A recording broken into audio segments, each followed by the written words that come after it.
سب سے بڑی تیاری کیا ہے کہ اپنے دلوں کو صاف کر.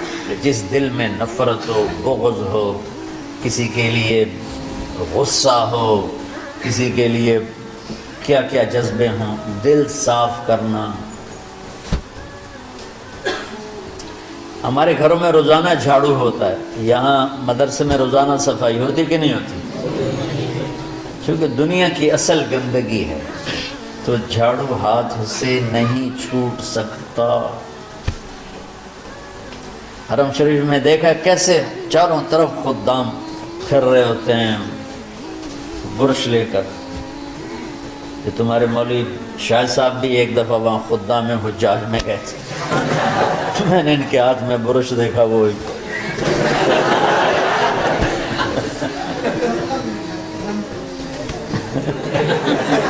وہ حرم ہی ہے. کون سا سن تھا؟ 97. تو دل پہ غبار ایسے آتا ہے جیسے صحن میں غبار آتا ہے. دل پہ گندگی ایسے آتی ہے جیسے صحن میں آتی ہے. تو ہم نے نظام بنایا ہوا ہے، لوگ وہ کر رہے ہیں، وہ روزانہ جھاڑو دیتے ہیں. تمہارا دل ایک آنگن ہے، ایک صحن ہے، اس میں بغض، نفرت، حسد، پتہ نہیں کیا کیا گندگیاں آئیں گی اور آتی رہیں گی. بچوں ایک کام کرو، جھاڑو پکڑ لو، صاف. یا اللہ معاملہ تجھ سے کرنا ہے، لوگوں سے نہیں. کسی نے برا کہا، کسی نے غیبت کی، کسی نے گالی دی، کسی نے دھکا دیا، کسی نے حق مارا، کسی نے کچھ کیا. یا اللہ تیرے سب میں نے اپنے دل کو سب سے صاف، میں نے اپنے دل کو سب سے صاف کیا. یہ اتنی بڑی عبادت ہے کہ بڑے بڑے نفلوں والے، تہجد والے، حج عمرے روزے والے تمہیں نہیں پکڑ سکیں، کیونکہ اس کا کرنے والا دنیا میں کوئی نہیں. نفل پڑھنے والے تو بے شمار ہیں، عمرے کرنے والے بے شمار ہیں، علماء بے شمار ہیں، حاجی بے شمار ہیں، سخاوت کرنے والے بے شمار ہیں، لیکن اس ٹکڑے کو صاف کرنے والا لاکھوں میں ایک بھی نہیں. مشکل کام آپ یہ سیکھیں، صاف کر، صاف کر، صاف کر. یہ رمضان کی سب سے بڑی تیاری اور علم کو حاصل کرنے کی سب سے بڑی چابی ہے کہ اپنے دل کو کھلا کرنا. کوئی چیز خالی ہوگی تو کچھ آئے گا. جس دل میں بغض بھرا ہو، نفرت بھری ہو، حسد بھرا ہو، کینہ بھرا ہو، اس میں خاک آئے گا،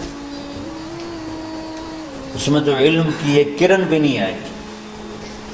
اس زبان سے چاہے جتنے مرضی موتی بکھیرے، دل اس کا اندھا ہوگا. لا تعمل ابصار ولكن تعمل قلوب التي في الصدور. یہ آنکھوں سے اندھے نہیں، دل سے اندھے ہیں. بچوں اپنے دل کو صاف کرنا. وہ کتنی مشہور حدیث ہے، آپ نے کہا اس دروازے سے ایک جنتی آ رہا. ایک انصاری صحابی داخل ہوئے، جوتا ہاتھ میں، داڑھی میں وضو کا پانی. اگلے دن اس دروازے سے ایک جنتی آ رہا ہے، تو ایک صحابی آئے، ہاتھ میں جوتا، داڑھی میں وضو کا پانی. وہی صحابی اگلے دن اس دروازے سے ایک جنتی آ رہا ہے، تو وہی صحابی 3 دن جنت کی بشارت لیے.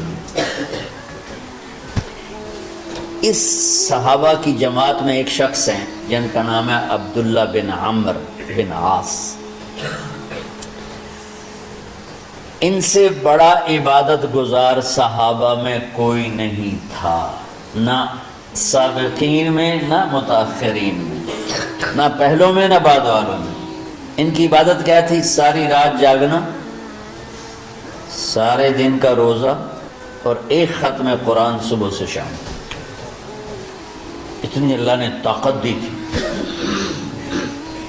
پھر وہ غلوب والی بات آ گئی، ایکسٹریم ہونے والی بات آ گئی. ان کی شادی والی رات حجلہ عروسی میں داخل ہو رہے ہیں، دلہن کے کمرے میں داخل ہو رہے ہیں، اور مصلی بچھا کے اللہ اکبر، اور دیر نفل تے نفل، دیر نفل تے نفل. تو ان کی بیگم نے دیکھا تو وہ بھی خیر کا زمانہ تھا، انہوں نے بھی وضو کیا اور پیچھے مصلی بچھا کے وہ بھی فجر تک نفل پڑھتے رہے. صبح ہوئی تو حضرت عمر بن عاص رضی اللہ عنہ نے پوچھا بیٹی رات کیسی گزری؟ کہا جی ماشاءاللہ آپ کے بیٹے تو بڑا عبادت گزار ہیں، ساری رات نفلوں میں گزری۔ تو وہ ان کو شکایت کر دی۔ حضرت عمر بن عاص کو اتنا غصہ چڑھا، وہ بیٹے کو تو کچھ نہیں کہا، کتنی حکمت کی بات ہے، سیدھے گئے اللہ کے نبی کے پاس، یا رسول اللہ یہ عبداللہ دیکھیں کیسا نادان ہے، اس کی شادی کی ساری رات نفل پڑھتا رہا۔ تو آپ کہتے ہیں ماشاءاللہ ماشاءاللہ کتنی بڑی بات ہے، نفلوں میں گزر گئی، رات بھی نفلوں میں گزر گئی۔ جیسے بعض وہ تبلیغ والے کہتے ہیں بچے کی ٹانگ ٹوٹ گئی پھر بھی گشت نہیں چھوڑا۔ کیسے احمقانہ باتیں کرتے ہیں۔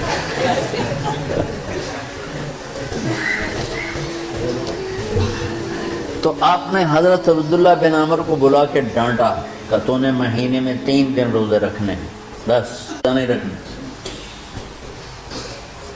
اور ہفتے میں 1 قرآن ختم کرنا ہے۔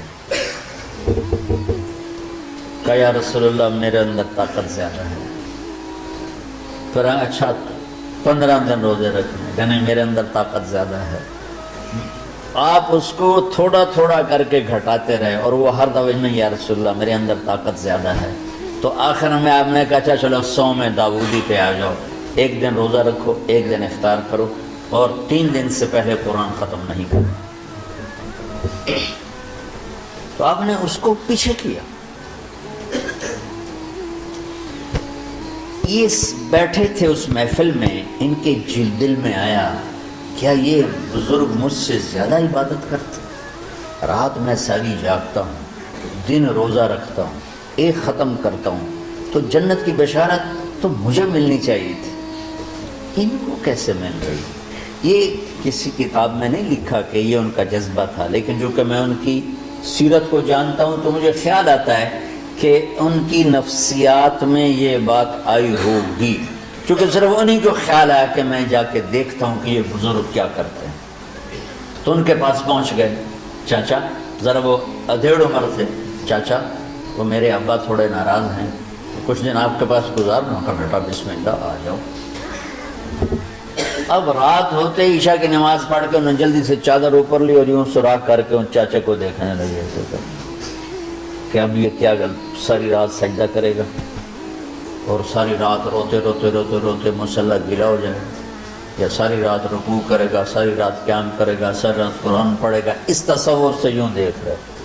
اور وہ بزرگ صحابی تشریف لائے، سرانے پہ سر رکھا، اللہم بسمک اموت و احیا، ہو گئے۔ اب یہ دیکھ رہے ہیں ابھی اٹھیں گے، ابھی اٹھیں گے، ابھی اٹھیں گے، فجر کی اذان پہ اٹھے۔ اب یہ تو حیران پریشان ہو گئے، یہ کیا؟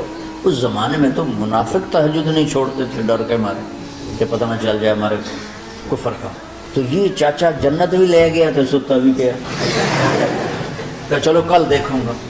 اگلی رات پھر چادر سر پہ کر کے اور یوں سوراخ کر کے لیٹے ہوئے اور دیکھ رہے۔ چاچا پھر تشریف لے اور سرانے پہ سر رکھا، اللہم بسمک اموت و احیا، ہو گئے۔ فجر کی اذان پہ اٹھے، یہ اور پریشان ہو گئے کہ میرا نبی کا فرمان تو سچا ہے، اس میں تو شک بھی کفر ہے، لیکن عمل کیا ہے جس پر اس کو جنت کی بشارت دی؟ 2 رکعت نفل بھی نہیں۔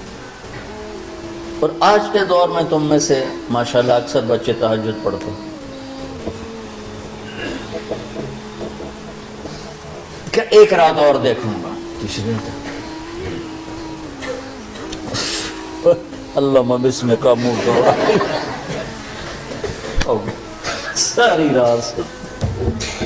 تو تیسری رات پھٹ پڑے عبداللہ بن عمر، کہنے کہ چاچا میری ابا سے کوئی لڑائی نہیں تھی، 3 دن میں تیرے بارے میں سنتا رہا، جنتی جنتی جنتی، میں دیکھنے آیا تھا کہ آپ کیا کرتے ہیں، آپ تو کچھ بھی نہیں کرتے، ساری رات سوتے رہتے، اب کیا کرتے ہو؟ میں نے کہا بیٹا یہی ہے جو تم نے دیکھا ہے۔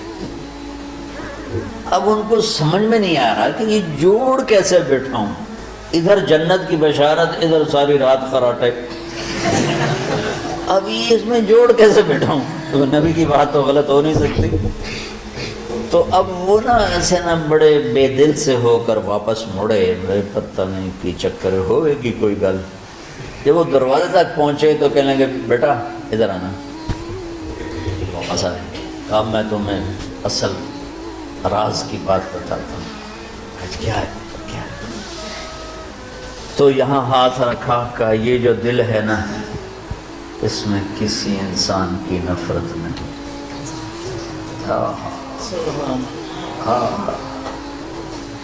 اور جب اللہ کسی کو رزق دیتا ہے، عزت دیتا ہے، مجھے کبھی حسد نہیں ہوا، مجھے خوشی ہوتی۔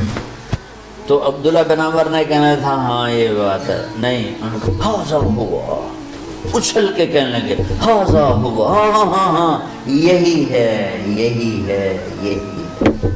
پھر کہنے لگے چاچا پر یہ میرے بس کا نہیں ہے، کون کرے گا یہ؟ اتنے بڑے آدمی ہو کر کہہ رہے ہیں کہ یہ میرے بس کا نہیں۔ تو بچوں، دنیا میں جنتی بننا ہے اور علم اللہ سے لینا ہے تو اسے صاف کرو، سب کی نفرت سے۔ سب اس نے مجھے یہ کیوں کہا، اس نے مجھے یوں کیوں دیکھا، اس نے میرے بارے میں یوں کیوں کہا، اس نے میرے بارے میں یہ کیوں لکھا۔ جس کی تعریف ہوتی میری کتنی برائی ہوتی، صرف تعریف تو نہیں، بھرا پڑا سوشل میڈیا مجھے گالیاں دیں۔ اللہ کے فضل سے میرے دل میں ایک ذرے کے بارے میں کبھی کوئی منفی جذبہ نہیں آیا، آئے تو میں دھو کے صاف کر دیتا ہوں کہ اللہ میں نے اپنے دل کو صاف کیا، میرا معاملہ تیرے ساتھ ہے، کسی کے ساتھ نہیں۔ یہی آپ رمضان کی سب سے بڑی تیاری، علم کے حاصل کرنے کا سب سے بڑا ہتھیار آپ کو بس یہ نہیں کہ تمہیں کتابیں یاد ہو جائیں، تمہیں اشعار یاد ہو جائیں، میں کتابوں کا حافظ تھا جب میں پڑھتا تھا، اور دیوانوں کا حافظ تھا اشعار کا، تم کچھ بھی نہیں یاد رہا کیونکہ وہ پڑھائی والے راستے پر چلا نا، اللہ نے تبلیغ میں چلایا، پھر بیماریاں آ گئیں، مصروفیتیں آ گئیں، تو وہ مطالعہ ہی ختم ہو کے رہ گیا۔